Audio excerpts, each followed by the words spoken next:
And now we come to Chapter 5, the last chapter in the principles, and this is where everything gets put together into a very powerful and useful practice approach that you will be using constantly, as I do and all my students, called the basic practice approach. So, what we've covered so far is proper form in both hands during slow movement. And we've talked about what you must do mentally, the kind of attention you have to pay, where you have to pay attention, and so forth. So, with all this in place, we are ready to do this routine called the basic practice approach with the metronome. And basically, it works like this, and this will be for any skill you are developing. So, I've put the metronome on 60.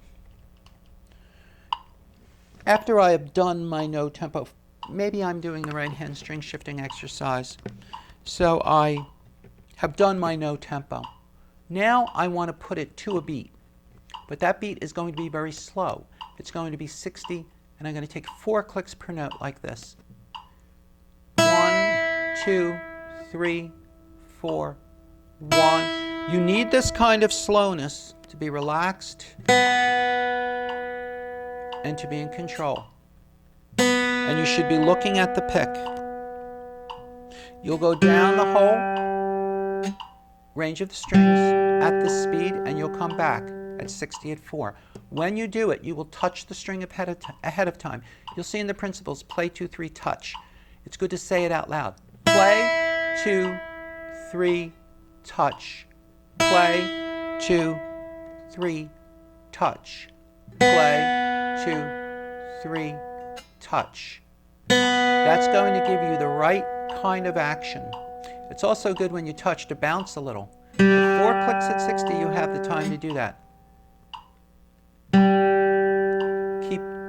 While you're waiting, you're not waiting really because you're busy. You're scanning your body and you're relaxing. You're relaxing after every note. You're relaxing your shoulder.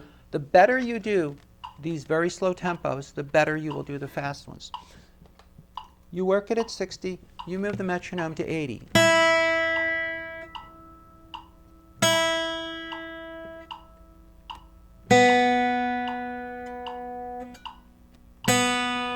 You go down the whole thing at 80. The gradual increase of speed allows the muscles to learn very effectively. 100, 1, 2, 3, touch, play, 2, 3, touch, play, 2. Notice also I'm moving from the elbow. Keep the motion from the elbow. Wrist motion can come later, but elbow motion has to be learned first because we don't want to lock up the large muscles up here that move the elbow. You will then go back to 60 and do 2.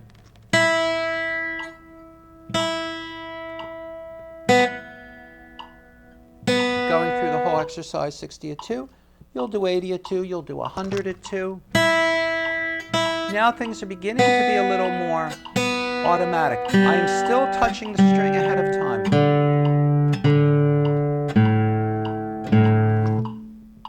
This is your routine every day.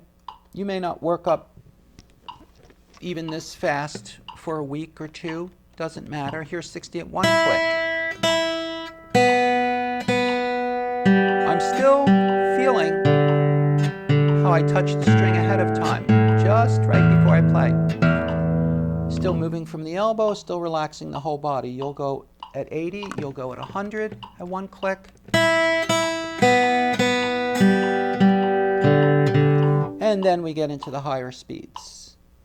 Eighth notes, 1 and 2 and still relaxing, still staying as aware as I can. You will build those eighth notes up to 100. Move the metronome by smaller increments when you do that, maybe by 5s or 10s. Then after that we come back to 16ths. Once you get this to 16ths,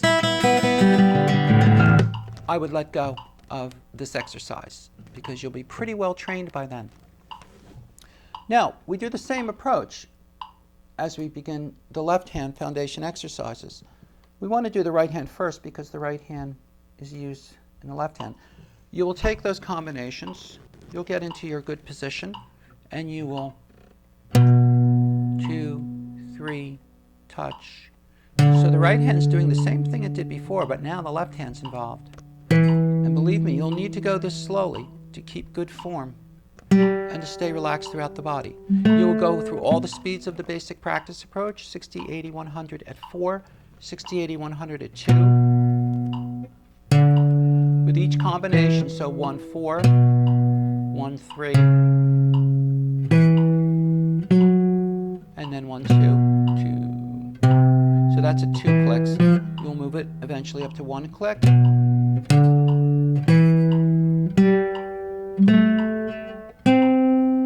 With each combination, then we will double that. And then we'll double that up to 16ths. And those we work up to maybe 80, 100. And that's each combination. And this left hand work must be done before you can ever think about playing scales with any kind of fluency.